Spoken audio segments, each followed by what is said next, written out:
जय आत्माराम। आप सभी के अंतरात्मा को मेरा सादर प्रणाम। हम जब भी बीमार पड़ते हैं तो हम सिर्फ उस बीमारी को लेकर स्थूल शरीर को ही देखते हैं, लेकिन कई वीडियो में मैंने कहा है कि उसका उगम स्थान तो हमारे सूक्ष्म शरीर में होता है और वहाँ ऊर्जा का इम्बैलेंस होने की वजह से बीमारी प्रतीत होती है हमारे स्थूल शरीर के अंदर। बाहर की जगत में जो भी घटनाएं घटित हो रही है उसके पीछे एक ऊर्जा है, और कई बार तो हम इस ऊर्जा को हमारे मन में जन्म देते हैं विचारों के द्वारा, क्योंकि विचारों की ऊर्जा सबसे शक्तिशाली ऊर्जा इस दुनिया के अंदर। आज इस वीडियो का जो विषय है वो है कि कुछ बीमारियों को हम लेंगे तो ये उसके लिए कौन सी भावनाएं हमारे मन की कारण होती है। उन भावनाओं की वजह से एक ऊर्जा का इम्बैलेंस होता है, प्राण शक्ति के लिए अवरोध हमारे सूक्ष्म शरीर में पैदा होते हैं और उसकी वजह से स्थूल शरीर की क्रियाओं में बाधा आके कोई बीमारी पैदा हो जाती है। एक घटना से हम इस बीमारियों के फेहरिस्त को शुरू करते हैं कि जैसे एक्सीडेंट होता है तो एक्सीडेंट के लिए कौन सी भावनाएं मन में, बहुत क्रोध है या बहुत संताप है, हम किसी के ऊपर बहुत क्रोधित हुए हैं तो उससे मन का बैलेंस बिगड़ जाता है, विवेक में नहीं रहता मन। या फिर हमारी जो वृत्ति है वो बंडखोर वृत्ति है, हम किसी के आगे झुकते नहीं या किसी को अपने से बड़ा नहीं मानते, हर किसी को चुनौती देते हैं, फ्रस्ट्रेशन भी होता है, ये सारी चीज़ें होती है। और ये भावनाओं के जो थॉट्स है वो मन में प्रवाहित हो रहे हैं, और उस वक्त अगर आप कोई व्हीकल चला रहे हैं, सड़क पे है, तो बहुत ज़्यादा चांसेस है कि एक्सीडेंट हो, क्योंकि उस तरह की एनर्जी आपके अंदर है और वो इस घटना को आमंत्रित कर रही है, उसके लिए संजोग बना रही है वो एनर्जी। ये हमेशा याद रखना। तो जब भी हम सड़क पे निकलते, घर से बाहर निकलते, तो बड़े ही ठंडे दिमाग से निकलना चाहिए। दमा एक बहुत ही घातक बीमारी है, और उसके लिए जो रीज़न है वो खुद को न्यून, कमज़ोर मानना, न्यूनता की भावना होना खुद के प्रति, आत्मग्लानि से भर जाना कि किसी भी घटना जब होती है आपके साथ तो आप सिर्फ खुद पे फोकस करते हैं और खुद में कमियां ढूंढते हैं कि भाई ये कमी मेरे अंदर है, इसकी वजह से ये हुआ है, दोष मेरा है, आत्मदोष से भर जाते हो। और ऐसी स्थिति बहुत समय तक चलती है तो ये बीमारी हो सकती है। यह ऐसा नहीं कि ये चीज़ें हैं, बहुत सारे फैक्टर्स होते हैं और भी, कि जो मैं चीज़ें बता रहा हूँ ये आपके अंदर है तो ये बीमारी हो ही जाएंगी, ऐसा कुछ नहीं है। लेकिन एक सामान्य तौर पे अगर कहा जाए, बताया जाए, तो इस तरह की भावनाएं इस तरह की बीमारियों को न्योता दे सकती है। तो अगर आप न्यूनता से भरे हुए हैं, खुद को कमज़ोर मानते हैं औरों के मुकाबले में, या फिर आत्मग्लानि से भरे हुए एक लंबे समय तक, तो दमा हो सकता है। संधिवात ये भी एक बहुत परेशान करने वाली बीमारी है। तो यहाँ एक बहुत आदर्श स्थिति होती है मन की, हम उस आदर्श को इतने यानी जोर से जकड़े हुए होते, पकड़े हुए होते हैं कि थोड़ा भी टच से हम हंस नहीं होने देते, थोड़ा भी हिलने नहीं देते। और जीवन में तो हमारा कंट्रोल नहीं चलता किसी चीज़ के ऊपर, हम सहयोग दे सकते हैं या असहयोग कर सकते हैं, कंट्रोल नहीं कर सकते। ये बात हमेशा ख्याल में रखना। तो आदर्श व्यक्ति एक चीज़ को इस रूप में देखना चाहते तो उसी रूप में देखना चाहेगा, थोड़ा सा भी बदलाव नहीं सह पाएगा। और अगर थोड़ा सा भी एक बदलाव हो जाता है तो अपसेट हो जाता है, डिस्टर्ब हो जाता है। ऐसे अगर मन की स्थिति है बहुत ज़्यादा आदर्शवाद, कोई व्यवहारिक स्थिति नहीं है ये बहुत सुखकारक स्थिति भी नहीं है। और फिर अगर हम जैसे चाहते हैं, जिस आदर्शवाद की हम बात करते हैं उस तरह से घटित नहीं हो रहा, उस तरह से चीज़ें नहीं दिखाई दे रही है, तो हम खुद को ही कोसने लगते हैं। अगर ऐसी मन की स्थिति हो और लंबी समय तक ऐसे ही चलता रहे तो संधिवात जैसी बीमारियां आ सकती है। आजकल देख रहे हैं कि कैंसर की बीमारी जानलेवा बीमारी है और बहुत तेज़ी से फैल रही है। तो इसमें भी वही सारी नकारात्मक भावनाएं हैं, खुद के प्रति नकारात्मक भावना है, खुद के प्रति बड़ा क्रोध है, आत्मग्लानि है, बहुत असहाय महसूस कर रहे हैं क्योंकि आप जो चाह रहे हो तो नहीं रहा है, बहुत असहाय है, खुद पे बहुत क्रोध है, खुद पे दया भी आ रही है क्योंकि एक ऐसी स्थिति में खुद को पा रहे हैं कि जहाँ से आपको उभरना मुश्किल लग रहा है यार। आपको नहीं लगता कि भाई कोई आएगा मुझे हेल्प करेगा। तो उस स्थिति में आप डिप्रेशन की उस डीप में, उस लेवल पे चले जाते हैं। वहाँ से उभरना बहुत बार बड़ा मुश्किल होता है, उसके लिए ट्रीटमेंट की ज़रूरत होती है। तो अगर ऐसी स्थिति है, खुद को कोस रहे हैं, खुद के प्रति बहुत बड़ा क्रोध है, अपराधीपन की भावना है, खुद को असहाय महसूस कर रहे हैं,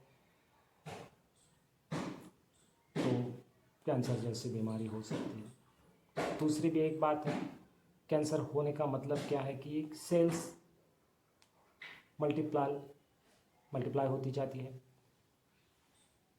और कोई गांठ बन जाती है उसकी, यानी जो स्वाभाविक उसकी एक ग्रोथ होनी चाहिए उससे ज़्यादा होती है, तेज़ी से होती है, ज़्यादा होती है, उससे एक कैंसर की गांठ बन जाती है। तो महत्वाकांक्षा अगर बहुत ज़्यादा है, हम बहुत सारी चीज़ें चाहते हैं, बहुत जल्दी चाहते हैं, एक साथ चाहते हैं, ये भावना अगर तीव्र है तो इससे भी यही संदेश हमारे सेल्स को जाता है कि गति तीव्र करनी है, वो ग्रोथ की गति तीव्र हो जाती है। ये भी एक रीज़न हो सकता है कैंसर के अंदर। तो हमें टटोल के देखना है कि ऐसी कोई भावना हमारे मन में है भी या नहीं है।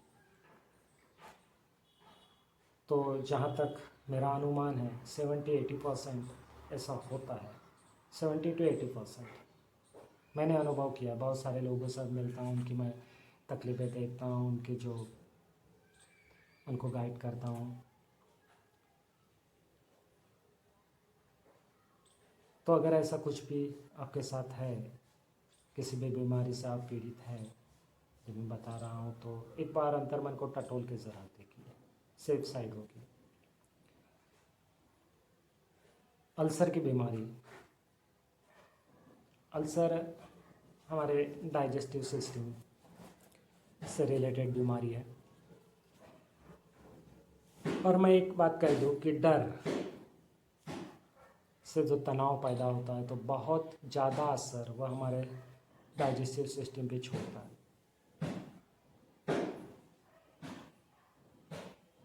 तो एक डर किसी भी चीज़ का हो, जीवन के किसी भी क्षेत्र में हो, अक्सर आप डर के साए में रह रहे हैं तो आपने भी कभी कभी अनुभव किया होगा कि आपका डाइजेशन बिगड़ जाता है। और ये स्थिति अगर बहुत लंबी देर तक चली, आपने उस पर कुछ उसका सॉल्यूशन नहीं निकाला, तो अल्सर की बीमारी हो सकती है। और जब खुद पे भरोसा नहीं होता, कभी कभी डर की वजह से हमारा कॉन्फिडेंस लो हो जाता है, खुद पे भरोसा नहीं होता, या कभी स्थिति ऐसी हो जाती है कि भरोसा न होने की वजह से छोटे छोटे काम करने में भी हम हिचकिचाते हैं, उससे भी डर उभर जाता है। बहुत छोटा काम होता है, हल्का काम होता है, डरने की ज़रूरत नहीं होती, लेकिन फिर भी डर लगता है कि कॉन्फिडेंस लो होता है। ऐसी अगर स्थिति होती है तो अल्सर की संभावनाएं बनी रहती है। हाँ, ऐसा भी नहीं है कि 2-4 महीने ऐसे चल दिया है, इस सिचुएशन से आप गुजरे तो आपको कोई बीमारी पकड़ी। ये लंबे समय तक अगर चलता है, सालों साल चलता है। और फिर और भी फैक्टर्स होते हैं, आपकी इम्यूनिटी पावर कैसे, शारीरिक रचना कैसी है, आप किस तरह का आहार लेते हैं, आप कोई एक्सरसाइज करते हैं या नहीं, आपकी दिनचर्या कैसी है, मानसिक स्वास्थ्य कैसा है, ये बहुत सारे पहलू होते हैं। मैं सिर्फ एक संभावनाओं को कह रहा हूँ, ये हो सकता है। माइग्रेन में भी लगभग वही नकारात्मक भावनाएं होती है। क्रोध होता है, फ्रस्ट्रेशंस, या फिर हम चीज़ों को ऐसा पकड़ते हैं कि ऐसे घटित होना चाहिए तो ऐसे घटित होना चाहिए, थोड़ा भी ऊंच नीच प्लस माइनस हो जाए तो हम बड़े ही निराश हो जाते हैं। ये भी एक चीज़ है माइग्रेन्स में। तो इससे क्या होता है, फ्रस्ट्रेशन या क्रोध या नकारात्मक भावनाओं से दिमाग के नसों पे प्रेशर आ जाता है, ज़्यादा देर तक तनी हुई रहती है, तो माइग्रेन का समस्या आ जाती है। वैसे भी आपने देखा होगा कि जब हम बहुत सोचते हैं, तनाव में रहते हैं, तो हमारे सर में दर्द होता है। तो ये एक टेम्पररी स्थिति होती है, सर में दर्द होना। तो एक दिन में ठीक भी हो जाता है, कभी 1 घंटे में भी ठीक हो जाता है। लेकिन माइग्रेन एक लंबी बीमारी चलती है, क्योंकि इस स्थिति में अगर हम लंबे समय तक रहे तो, और उससे छुटकारा पाना फिर बड़ा मुश्किल हो जाता है। अभी मोटापा, ये भी एक समस्या है। हम बहुत लोगों को देखते हैं समाज के अंदर कि मोटापा बड़े तेज़ी से बढ़ रहा है। क्या वजह हो सकती है? एक मोटे तौर पे हम कह सकते हैं कि बहुत ज़्यादा खा लेते हैं, या फिर चर्बी इकट्ठे करने वाला खाना होता है, या एक्सरसाइज, लैक ऑफ एक्सरसाइज, किसी तरह का एक्सरसाइज नहीं करते। तो आंतरिक स्तर पे रीज़न मैं बताता हूँ कि बड़ी असुरक्षा की भावना होती है। आपने एक बात को माइंड किया होगा बहुत बार, जब हम दुख में होते हैं, असुरक्षित महसूस करते हैं, और इस वक्त हम कुछ ज़्यादा खा लेते हैं, यानी जो हमारा एक संतुलित आहार होना चाहिए, जितनी ज़रूरत होनी चाहिए, पेट जितना हजम करता है उससे ज़्यादा खा लेते हैं हम। हमारे भी ख्याल में नहीं आता कभी कभी, ज़रूरत से ज़्यादा, क्योंकि जो कमी पैदा हुई है असुरक्षा की वजह से, तो उसको पूरा करने के लिए ये क्रिया शरीर के द्वारा की जाती है। तो मोटापा इससे भी बढ़ता है, असुरक्षा की भावना से ज़्यादा खा लेते हैं हम, उससे भी मोटापा बढ़ता है। फिर मैं दोहराऊंगा कि एक रीज़न हो सकता है, बाकी भी कई रीजंस है। कभी कभी हमारे जो ग्लैंड्स के सिक्रेशन कम ज़्यादा होने से भी मोटापा आ जाते हैं। किसी बीमारी में भी का इलाज होता है तो उसके कभी साइड इफ़ेक्ट से भी फैट्स बढ़ने, दवा के फैट्स वगैरह बढ़ जाते हैं, तो उससे भी हो सकता है। बहुत सारी चीज़ें हैं। तो ये एक अंतर मन से रिलेटेड मैं रीजंस बता रहा हूँ। तो ये हो सकता है कि इनसिक्योर अगर आपको लगे, बहुत ज़्यादा इनसिक्योरिटी है, लंबी समय तक है, तो खान पान में वो संतुलन बना नहीं रहता, उससे भी आपको मोटापा पकड़ सकता है। छोटी मोटी वेदना हमारे शरीर में, कभी पैर में दर्द होता है, हाथ में दर्द होता है, सर में दर्द होता है, कभी पेट में दर्द होता है, टेम्पररी स्थिति होती है, इसे हम बीमारी भी नहीं कह सकते। तो आत्मग्लानि से हम जब भर जाते हैं, तो उस आत्मग्लानि से उभरने के लिए शरीर इस तरह से रिएक्शन देता है। मन में आत्मग्लानि की भावना होती है, अपराध, कि मैंने ऐसे किया, इससे मेरा नुकसान हुआ है, मेरे घर वाले, फैमिली के जो मेंबर्स हैं उनका नुकसान हुआ है, कभी लगता है कि समाज के लोगों का भी नुकसान हुआ है। तो टेम्परेरी सिचुएशन में उस आत्मग्लानि को भरने के लिए शरीर प्रतिक्रिया देता है।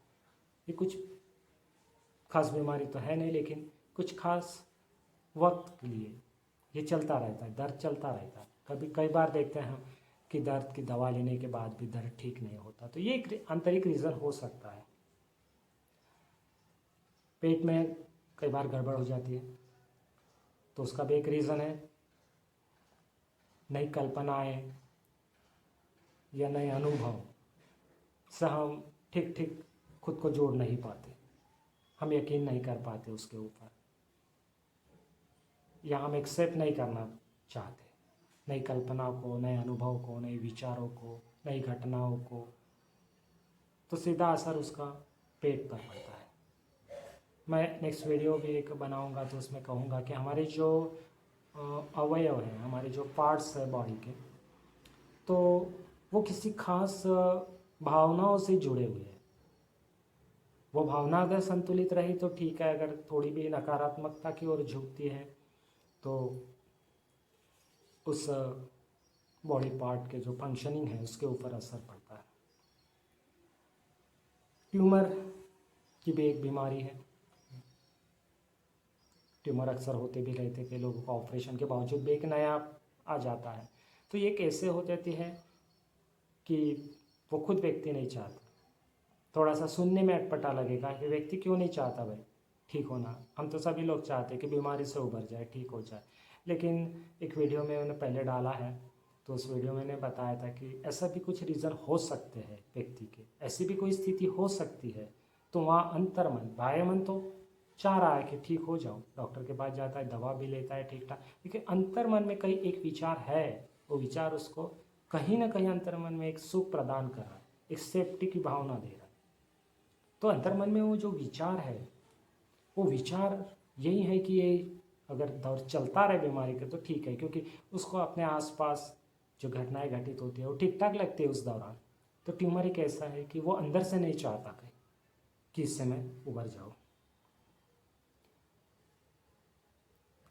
हमारे किसी ऑर्गन पे कभी कभी सूज आ जाती है, स्वेलिंग जिसे हम कहते हैं। तो स्वेलिंग का मतलब है कि हमारे कुछ भावनाएं, हमारे कुछ थॉट्स हमने मन में दबा के रखे हैं। ये बहुत वेदनाजनक स्थिति होती है जब हम हमारे भावना, हमारे थॉट्स दबा के रखते, व्यक्त नहीं होते, तो वो वैसे ही हमारे अंतर्मन में पड़े रहते और इतने सब्स्टल हो जाते हैं कि एक वक्त के बाद वो हमें बड़ी तकलीफ देते हैं। तो स्वेलिंग एक ऐसी ही चीज़ है। हमने भावनाओं को एक्सप्रेस नहीं किया, किसी के साथ शेयर नहीं किए, या भावना पे रोए भी नहीं, हमने आंसू भी नहीं डाले, तो ऐसी अंतर्मन में कुछ भावनाएं पड़ी हो तो हम देखते हैं अक्सर कई लोगों को स्वेलिंग की बड़ी प्रॉब्लम्स आती है और प्रॉपर इलाज के बाद भी वो कुछ टाइम के लिए ठीक होती है, लेकिन फिर भी उभर के आती है। तो ये एक अंतर्मन में रीज़न हो सकता है। साइनसाइटिस में हमारे जो बहुत करीब है, जिसका हम बहुत प्रेम करते हैं, उसके बर्ताव से हम बड़े पीड़ित होते हैं। उसका बर्ताव ठीक नहीं होगा, या हमें ठीक नहीं लग रहा है, या कोई फैमिली के हिसाब से ठीक नहीं होगा, कोई हमारा नुकसान हो रहा है उससे, लेकिन हम उसे ना छोड़ पाते हैं, ना उसे छुटकारा हम खुद पा सकते हैं। जो चलता है वैसे ही चलने देना पड़ता है। आप जानते हो क्या, ऐसी भी स्थिति होती है। तो ऐसी स्थिति में साइनसाइटिस का प्रॉब्लम्स उभर कर सामने आ जाता है। किसी अवयव में एक हार्डनेस आ जाता है, कभी कभी बॉडी के हिस्से में हार्डनेस आ जाता है, तो उसका रीज़न तो यही होता है अंतर्मन में कि हमारे ऊपर फ्लेक्सिबिलिटी कम होती है। जैसी स्थिति है उसको स्वीकारने में हम तैयार नहीं होते। हम हमारे अनुरूप कुछ बदलाव चाहते हैं, लेकिन हम बदल भी नहीं सकते, फिर बदल भी नहीं सकते और जैसा है एक्सेप्ट नहीं कर पाए। बड़ी विचित्र स्थिति होती है। तो एक हार्डनेस किसी हिस्से में शरीर के आ जाता है। इसका अनुभव भी बहुत सारे लोग करते होंगे। और हमारे स्किन की जो भी प्रॉब्लम्स है, तो उस प्रॉब्लम्स में भी एक रीज़न ये हो सकता है कि किसी का फैमिली मेम्बर्स हो, या जहाँ आप काम करते हो, या समाज के अंदर जिसके साथ आपके बहुत गहरे रिलेशंस हैं, तो उसका एक वर्चस्व है, वो आपको डोमिनेट कर रहा है। वो जैसे चाहता है आपसे करवा लेता है, और उससे आपको अपने अस्तित्व के लिए खतरा लगता है। लेकिन हम अपोज नहीं कर सकते, उस व्यक्ति को विरोध नहीं कर सकते। तो ऐसी स्थिति में भी स्किन की बीमारियां उभर कर आती है। स्किन की बीमारी के और भी रीजंस हो सकते हैं, इन्फेक्शन हो सकता है, खान पान में भी चेंजेस हो सकते हैं। मैंने पहली बार 2-3 बार इस वीडियो के दौरान दोहराया कि ये अंतर मन की जो एक रीज़न हो सकता है, एक संभावना है, एक पॉसिबिलिटी मैं बता रहा हूँ। नहीं हो सकता कि ये परफेक्टली यही हर एक के ऊपर लागू हो। तो एज अ पॉसिबिलिटी लेकर आप अगर ऐसे किसी भी सिचुएशन से गुजर रहे हैं तो एक टटोल के देखो अपने अंतर्मन में कुछ ऐसी है तो उस अवरोधों को ज़रूर दूर करेगा। आपकी बीमारी बहुत जल्दी ठीक होगी। आप सभी को स्वास्थ्य लाभ हो, सभी को अच्छा स्वास्थ्य प्राप्त हो, आरोग्य प्राप्त हो, इसी शुभकामनाओं के साथ जय आत्मा।